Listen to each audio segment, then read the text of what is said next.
देखो दोस्तों, आज ना मेरी मम्मी आ रही है। और देखो मम्मी कितनी इम्पोर्टेंट होते हैं। माँ बाप ही जब तक मायके में होती है ना, तब तक ही मायका होता है। और ससुराल में भी भाई, ये नहीं कि मायके मायके में, ससुराल में भी जब तक सास ससुर है तब तक ससुराल है। और मायके में माँ बाप से है मायका है। मेरे आज मम्मी पापा भाभी, मेरी 2 भतीजियाँ आज मेरे घर आ रही हैं। मेरी जो मम्मी है उनको कैंसर है। जब 80 साल की उम्र हो जाती है ना, तो बुढ़ापा काटना बहुत मुश्किल होता है, क्योंकि बच्चे तो सब अपने अपने कामों में बिजी हो जाते हैं। सबका अपना अपना परिवार है, सब कहने लग जाते हैं। और माँ बाप पता क्या सोचते हैं कि 2 घड़ी मेरे पास बैठे, मेरे सुख दुख के बारे में पूछे, मेरी तबीयत के बारे में पूछे।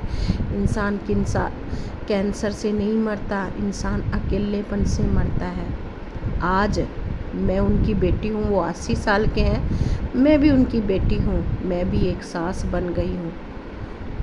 तो मुझे आज फील होता है, लेकिन मेरी उनकी बहुओं को भी पता चलेगा। ये तो दुनिया का दस्तूर है, टाइम आने पे सबको पता चलेगा। लेकिन आज मैं अपनी बीती बताती हूँ।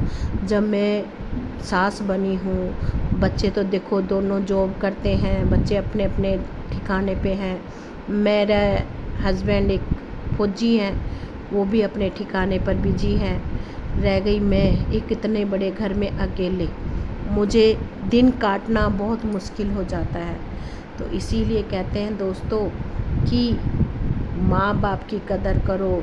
आज मुझे अपनी मम्मी पापा, अपने सास ससुर का लिहा जाता है कि उनको अकेलापन कितना खाता होगा। मेरी मम्मी को कैंसर है, मेरे पास आ रही हैं, 20-25 दिन रहेंगी।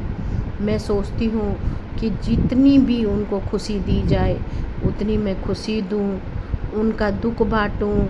वो एक एक चीज़ के लिए तरसती हैं। उनको चीज़, इंसान खाए बगैर रह सकता है? इंसान अपने परिवार के बिना बहुत मुश्किल होता है उनको रहना।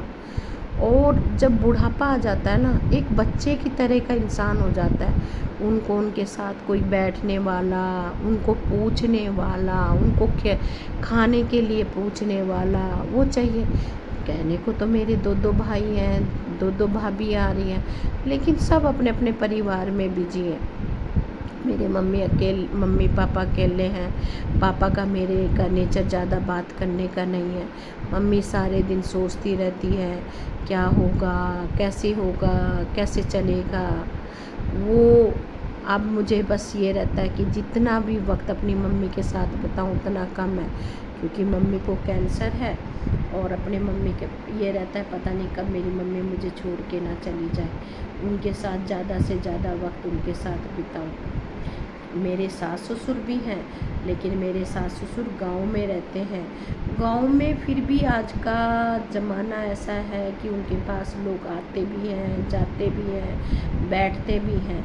लेकिन शहरों में और फ्लैटों में तो आजकल बंदा दरवाजे के अंदर बंद अकेला लाचार बैठा रहता है।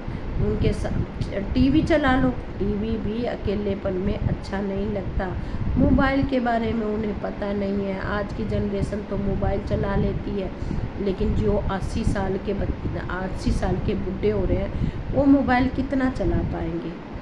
अभी मैं कहती हूँ सभी भाई बहनों से, वक्त रहते हुए अपने माँ बाप की कदर कर लो, अपने माँ बाप को थोड़ा वक्त दे दो, उनके पास बैठो। देखो कल बुढ़ापा तुम पे भी आएगा, सब पे आता है, ये प्रकृति का नियम है।